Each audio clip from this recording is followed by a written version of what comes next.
లోకంలో ఆరోగ్యం కావాలి అంటే ఎవరైనా ఎవరిని ఉపాసన చెయ్యమని చెప్తారు అంటే సూర్యనారాయణమూర్తిని ఉపాసన చెయ్యండి అంటారు. ఇప్పటికీ పిల్లల దగ్గర నుంచి పెద్దల వరకు సూర్య నమస్కారాలు చేస్తారు. ఆ సూర్య నమస్కారాల్లో కేవలం 10 విధములైనటువంటి భంగిమలతో చేసే నమస్కారాలు ఉన్నాయి. అవి తేలికగా చెయ్యడానికి వీలుగా ఉంటాయి. ఆ సూర్య నమస్కారం చెయ్యడం కేవలము శరీరమునకు ఆరోగ్యం ఇవ్వడానికి ఒక్కదానికే కాదు, ఆ సమయంలో సూర్య బింబాన్ని ఉపాసన చేస్తారు మనసుతో. ఆ ఉపాసన చేసిన కారణం చేత దృష్టి నిలబెట్టడం కూడా అలవాటవుతుంది. దృష్టిని కేంద్రీకరించడం, ఒక విషయాన్ని పరిశీలిస్తున్నప్పుడు, ఒక విషయాన్ని చదువుతున్నప్పుడు, ఒక విషయాన్ని వ్రాస్తున్నప్పుడు దృష్టిని దాని మీదే కేంద్రీకరించగలిగినటువంటి శక్తి దేని వలన ఉత్పన్నమవుతుంది అంటే కేవలముగా ఆ సూర్య నమస్కారముల యందు శరీరము చేసేటటువంటి అనేక రకములైన వ్యాయామ ప్రక్రియ చేత ఆరోగ్యం పొందడమే కాకుండా మనసుని సూర్యబింబము యొక్క కదలికల మీద నిలబెట్టినటువంటి కారణం చేత కేంద్రీకరణ శక్తి కూడా పెరుగుతుంది.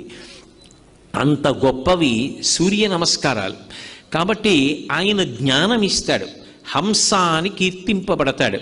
అందుకే ఉదయకాలమునందు బ్రహ్మస్వరూపంగా, మధ్యాహ్నకాలమునందు మహేశ్వర స్వరూపంగా, సాయంకాలంలో కేవలము విష్ణు స్వరూపంగా, బ్రహ్మ విష్ణు మహేశ్వరులుగా ఒకే మూర్తి 3 కాలముల యందు ఉపాసన చేయబడేటటువంటి వాడు ఎవరు అంటే సూర్యనారాయణమూర్తి. అందుకే ఈ మాంస చక్షువునకు గోచరమయ్యేటటువంటి పరబ్రహ్మస్వరూపం ఏది అంటే సూర్యబింబమే. సూర్యబింబం కర్మసాక్షి, సమస్తమైనటువంటి కర్మలకి కూడా ఆయన సాక్షిగా ఉంటాడు. మనం ఏం చేస్తున్నాము అనేటటువంటి ప్రతి పనిని పరమాత్మ స్వరూపంగా తెలుసుకుంటూ ఉంటాడు. ఒక దీపం ఉందనుకోండి, అది కేవలం కాంతినివ్వగలదు, కానీ సూర్యబింబంలోంచి వచ్చేటటువంటి కిరణములు అలా కేవలముగా కాంతినివ్వడం కాదు, దాని యందు ఒక విశేషమైనటువంటి శక్తి ఉంటుంది. ఆ శక్తిని ఋషులు గమనించారు.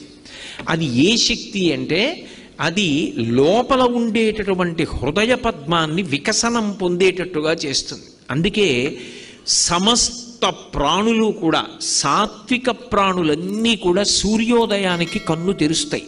కృతఘ్నఘ్నాయ దేవాయ జ్యోతిషాం పతయే నమః అంటారు ఆదిత్య హృదయంలో. పరబ్రహ్మస్వరూపమైనటువంటి సూర్యుడు ఆకాశంలో ఉదయించేటప్పటికీ తత్పూర్వము లేచి ఎవడు ఆయనకి స్వాగతం పలకడో, ఎవరు ఆయనకి నమస్కారం చెయ్యడో వాడు కృతఘ్నుడు.